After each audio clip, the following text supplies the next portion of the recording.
Hello again, it's me Lanning, and welcome to VTV International's weekly culture journal, Culture Mosaic, where we keep you updated with the latest cultural news from around the country.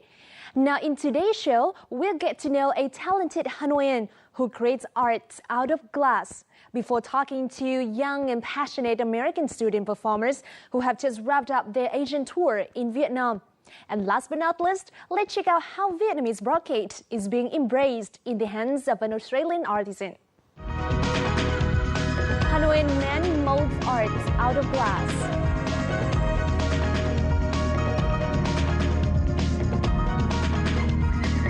Young Brian University ambassadors share their thoughts.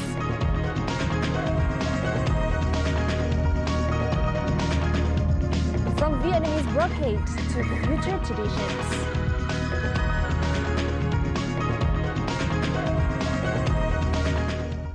Now, local news comes first with the most outstanding cultural events of the last week.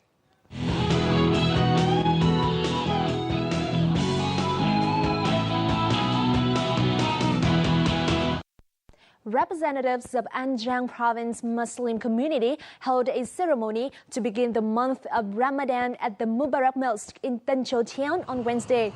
Attending the ceremony were the local authorities' Muslim leaders. Ramadan, which falls in the 9th month of the Islamic calendar, has special meaning to the Islamic Cham community.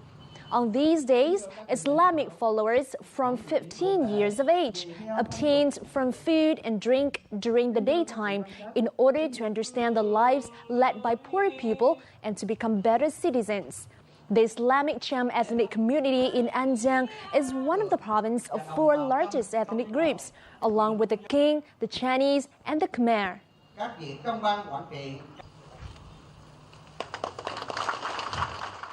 Now, upholding the values of royal court music has always been a top priority for artists in the central city of Huế, with significant accolades earned at the recently held Traditional Music and Instrument Festival 2014 in Lâm Đồng.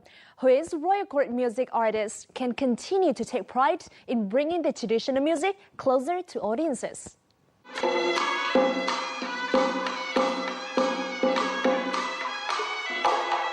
This is an excerpt from the ensemble entitled The Worship of Heaven and Earth, one of the pieces that Huế Royal Court musicians performed for the Traditional Musical Instrument Festival 2014, competing against 154 other performances from 25 participating art troops. This was the performance that earned them a gold medal.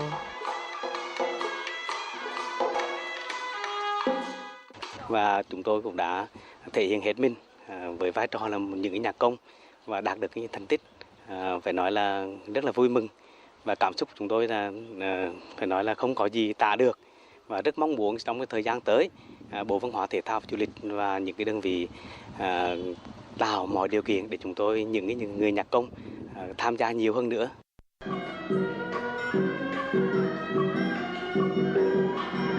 Another performance representing Huế Royal Court music, entitled Filial Duty Fulfillment, was also highly praised by the judges at the festival and earned a silver medal.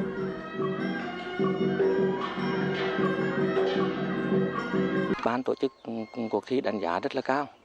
Đánh giá cao, cái thứ nhất là những cái bài bản chúng tôi đưa ra là mới lạ. Cái thứ hai là cái kỹ năng diễn tấu của nhạc công của nhà hát thì cũng đã được thế giới công nhận là di sản văn hóa phi vật thể của đại diện của nhân loại, và hai nữa được công chúng trong nước cũng đã để ý đến và cũng đã quan tâm theo dõi ý đến.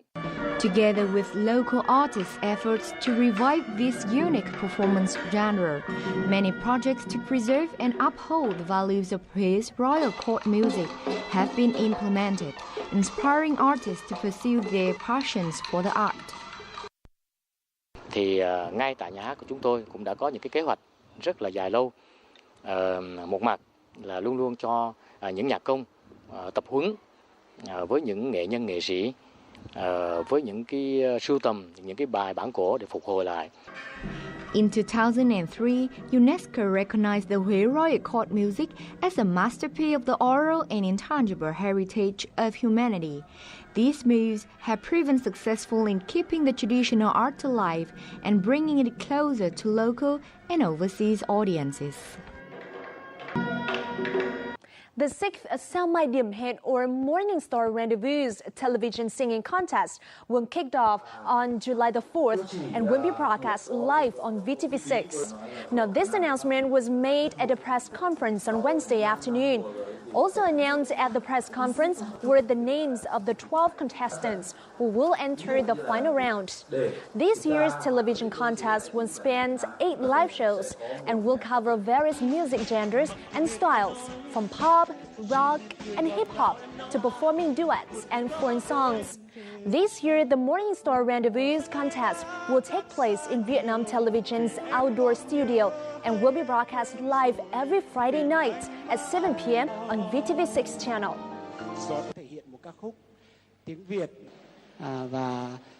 An exhibition of 30 lacquer paintings by Vietnamese artists opened at the State Museum of Oriental Art in Moscow, Russia on Wednesday. The exhibition is the first of a series of activities within the Vietnamese Culture Days in Russia, which is scheduled to run through July the 1st. This is the first time this painting has been presented to an international audience. These artworks by the Sonta Group create an opportunity to introduce a uniquely Vietnamese creative space to Russia's people. Nhưng ở đây là chúng ta dùng cái chất là cái chất chính, chất nhựa cây. Vẽ ở đây tại sao gọi sơn mài là vẽ bằng mài. Tức người ta phủ xong rồi người ta mài mới lộ ra thì nó mới hình thành tranh. Cho nên cái kỹ thuật nó cực kỳ phải nói là phải rất giỏi thì mới vẽ được loại tranh này. Chúng tôi đem tranh đi là thứ nhất về chất lượng, về sơn ta là phải thuần khiết.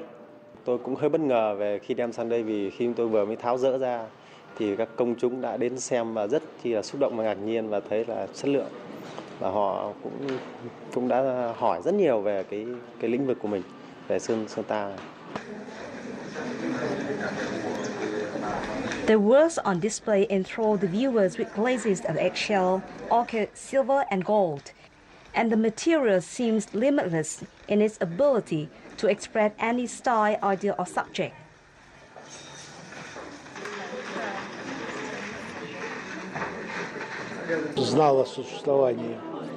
I've heard a lot about Vietnamese lacquer painting, but this is the first time I've been able to see it. I'm impressed by the beauty and form of these paintings, as well as the technique.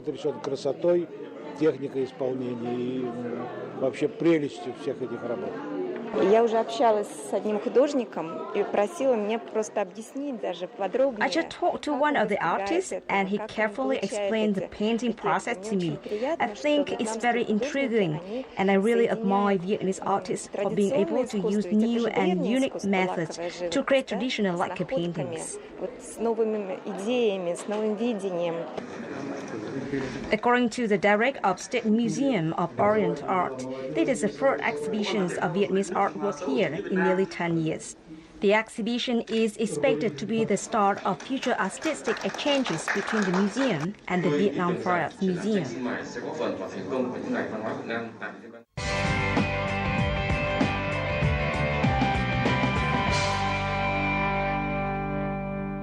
Now, you've probably heard of stained glass or even the art of glass blowing from Murano, Italy.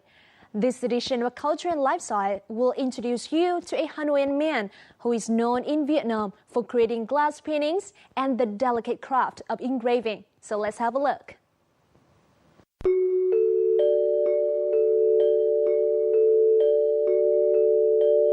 What appears as an illuminated painting is actually all glass, carved and polished to create texture and depth.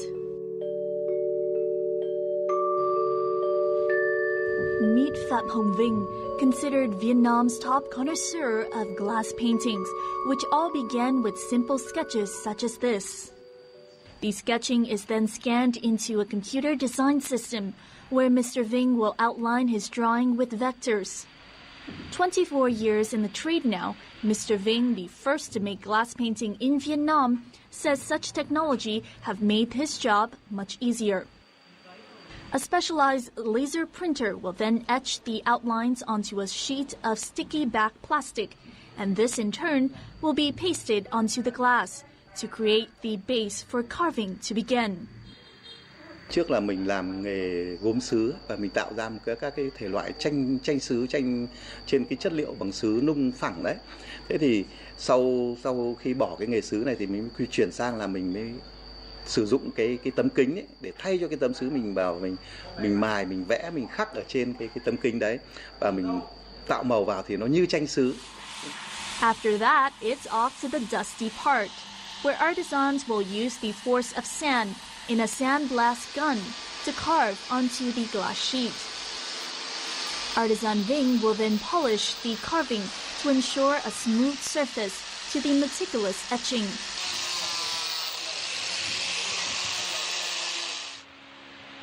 An essential step in the 8-part routine is painting to ensure not only vibrant but also sustainable coloring for the glass. Hai Ha here has been an artisan in Mr. Ving's workshop for 10 years. It's a job that requires artistic eyes, she says.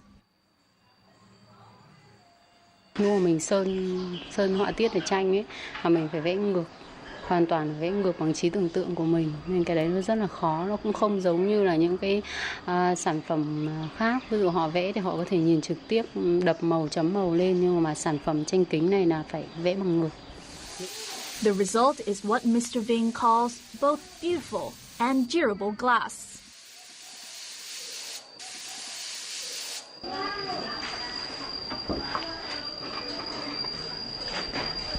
Đấy, khi mình sơn ấy, thì là mình phải sơn mặt này, nhưng mà khi cái mặt chính ấy là ở mặt bên này. Thế còn sau khi mình vẽ cái màu này xong rồi mình phải cho vào lò, mình nung lên ở 700 độ thì cái màu nó mới chảy ra, nó bám vào cái bề mặt thủy tinh này. Thế và nó có thể chịu được mưa, gió, rồi các loại hóa chất, hoặc là chịu được các cái va đập rất là mạnh. Thì người ta gọi là tranh bền vĩnh cửu. Thanks to their durability, Mr. Ving's glass artwork has been incorporated mostly in housing design, adding fresh splashes of colors and dimension to spaces. Now, Mr. Ving's glass art is not only utilized in modern architecture in houses such as being a divider or a ceiling, but it is also an augmentation to historical architecture such as this. Now, this is a church that dates back to 1918. It's the Chuksun Church in the easternmost part of the capital city of Hanoi. And we'll see in the following how it is utilized in this church. Today, Mr. Ving is meeting with the members of the church to discuss installing new glasswork onto the front window. He has already helped the church to renovate and create glass for many of the older windows. Kính thì nó là kính cường lực, thì có thể nó vụt vỡ thì không thể vụt vỡ được, và nó cường lực rất là cao. Một cái tính đặc thù riêng nữa là để khi mỗi người nhìn lên đấy là một cái lời dạy của giới dân, hay là cái nhìn vào đấy là nhìn tượng ta đã biết được, hiểu thêm về đạo hơn. For Mr. Ving, the process of making glass paintings have allowed him to not only strive for high quality and sustainable glasswork, but also to contribute to restoring such long-standing buildings, as well as adding new design features to Vietnam's architecture. Thuy Dương, Vietnam Television, Hanoi.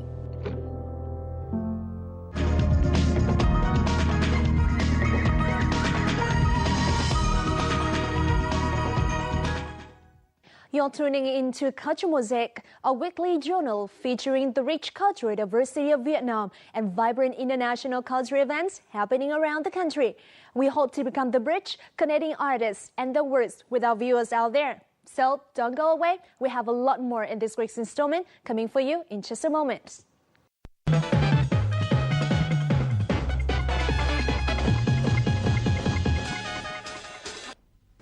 An art troupe of young and passionate students from Brigham Young University in the U.S. state of Utah had just wrapped up their Asian tour in Thailand, Cambodia, and Vietnam.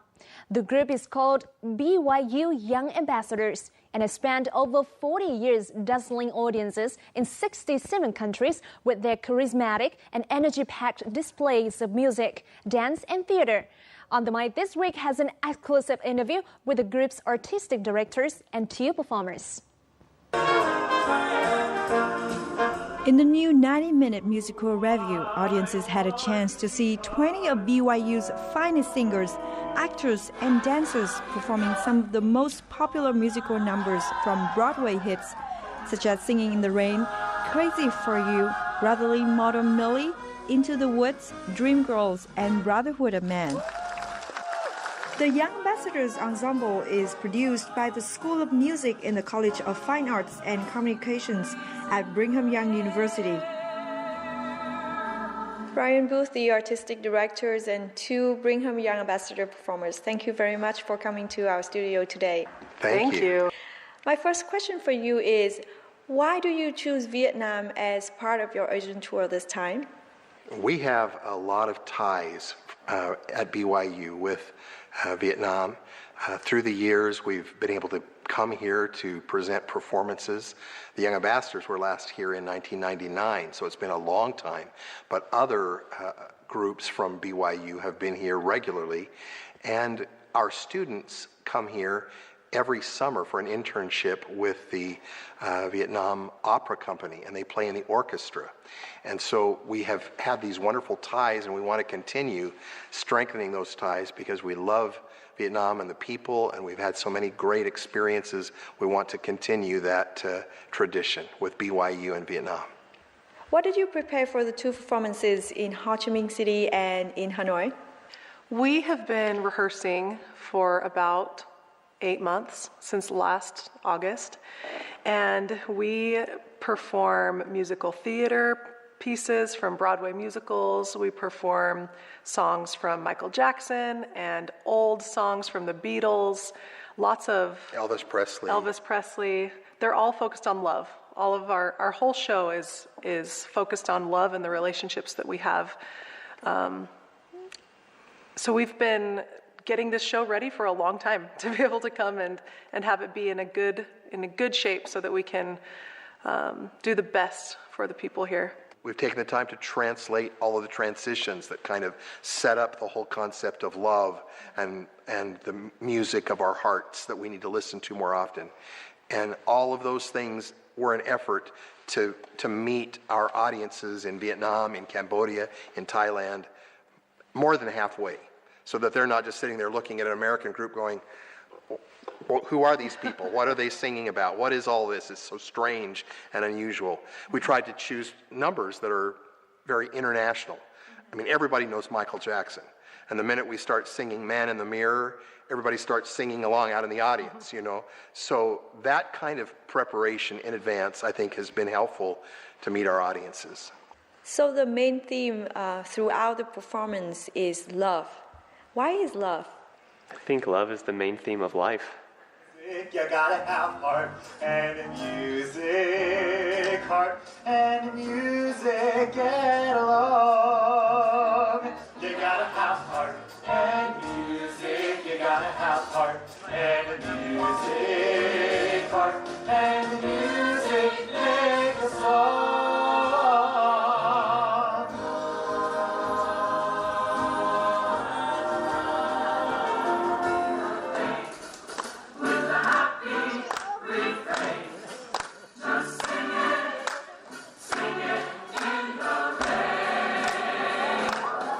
We've been traveling around the world since 1970. The BYU Young Ambassadors entered the international spotlight at Expo 70 in Osaka, Japan. And I happened to be there as a freshman in college.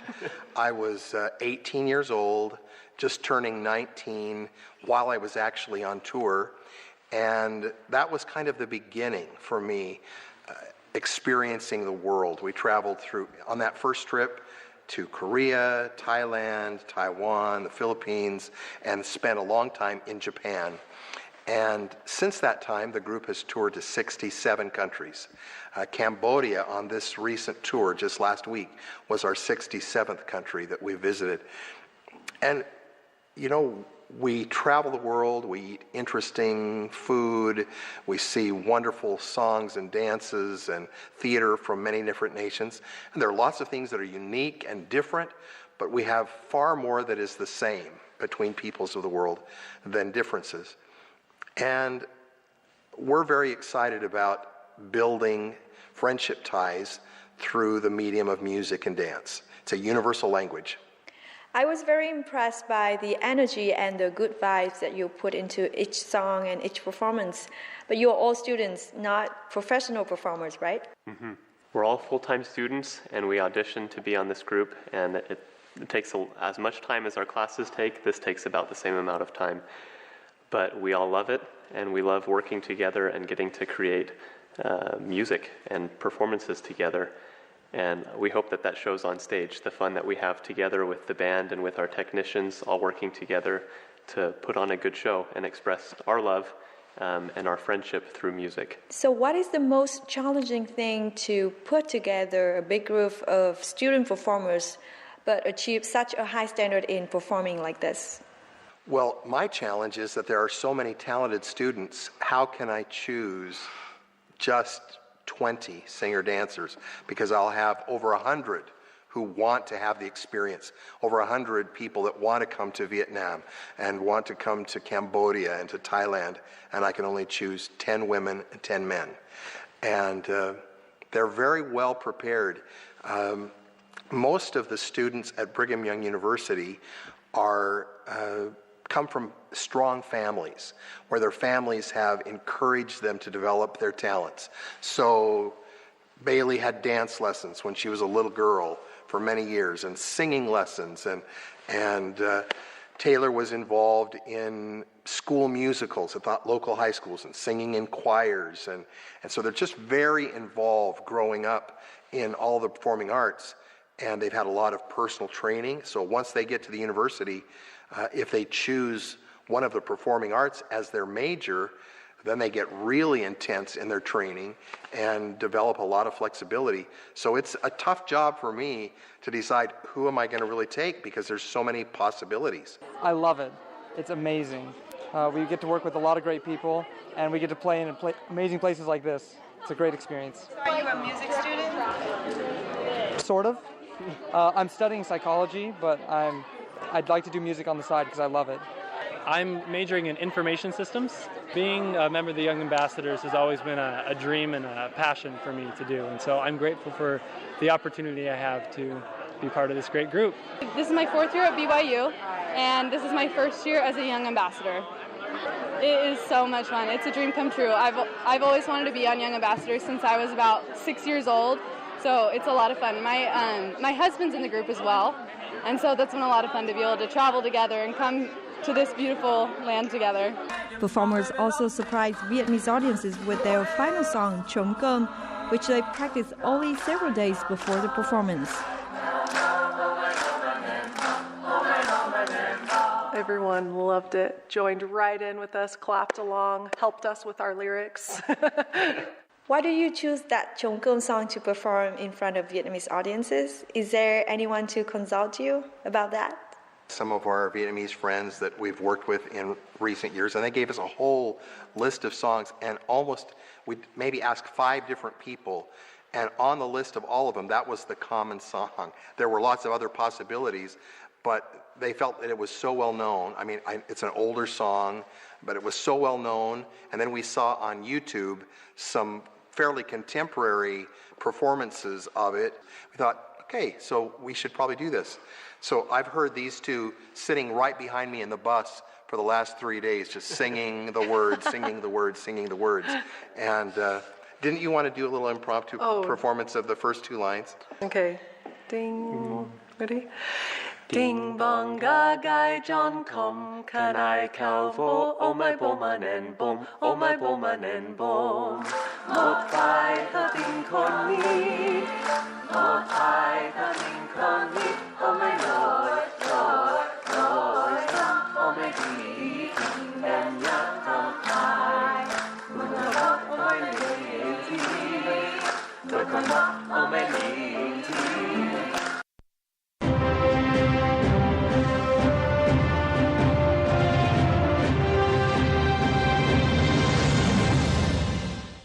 Brocade is an important part of Vietnamese ethnic peoples of vibrant cultures.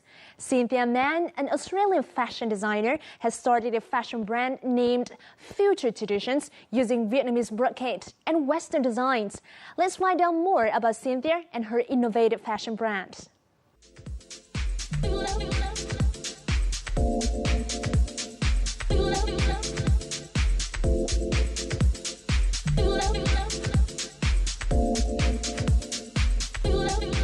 This is the newly released summer collection from Future Traditions.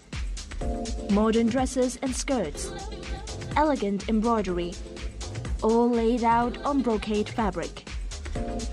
If you love brocade and want to wear it away from the office to hang out with friends, Future Traditions will offer you the perfect choice.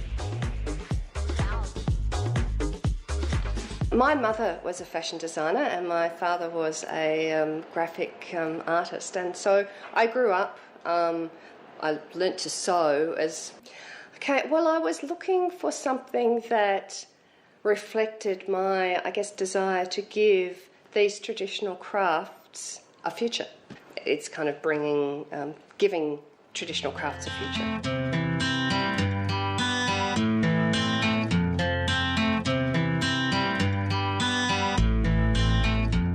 Cynthia first came to Vietnam in 2003.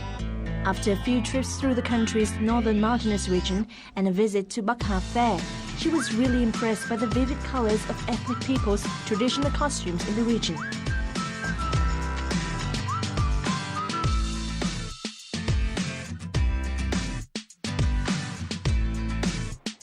After each trip, Cynthia took home some brocade or even traditional costumes, and it was those items that inspired her to start work on a new collection.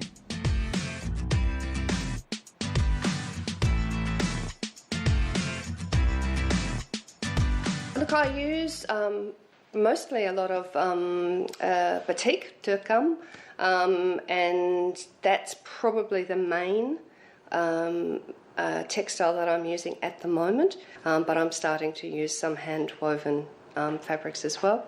I'm very interested to work with some of the local communities. I met two Red Zao sisters up in Bắc Hà recently. I'm keen to work with them and their community to do some embroidery on some of the work that I'm doing.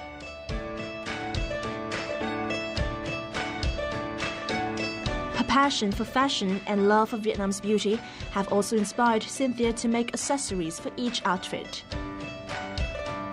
These necklaces and earrings are all made from seashells or ceramic pieces collected from Vietnamese beaches.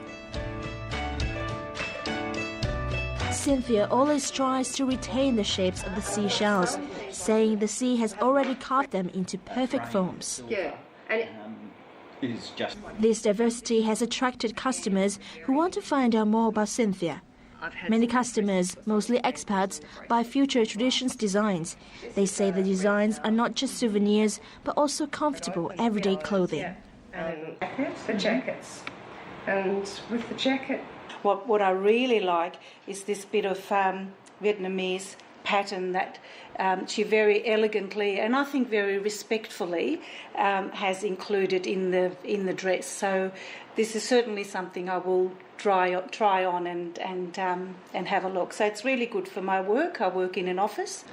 So for myself, I was particularly drawn to this fine handmade hat, and I hope that it fits. There you go.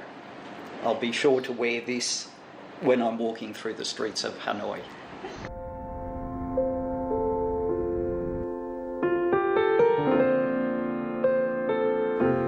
The combination of brocade and Western styles has proved effective via the success of Future Traditions. Cynthia is also working on developing projects with other traditional handmade woven fabric in Vietnam. Having visited many countries, Cynthia has chosen to settle in Vietnam. She sees it as a second home and always strives to promote Vietnamese culture to the world through her designs.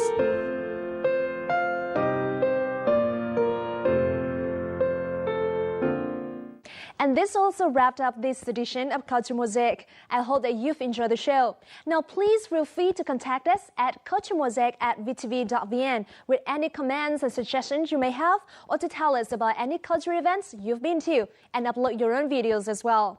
You can watch repeats of our program online at vtv4.vn. Thank you so much for watching, and I'll see you again next week. Goodbye.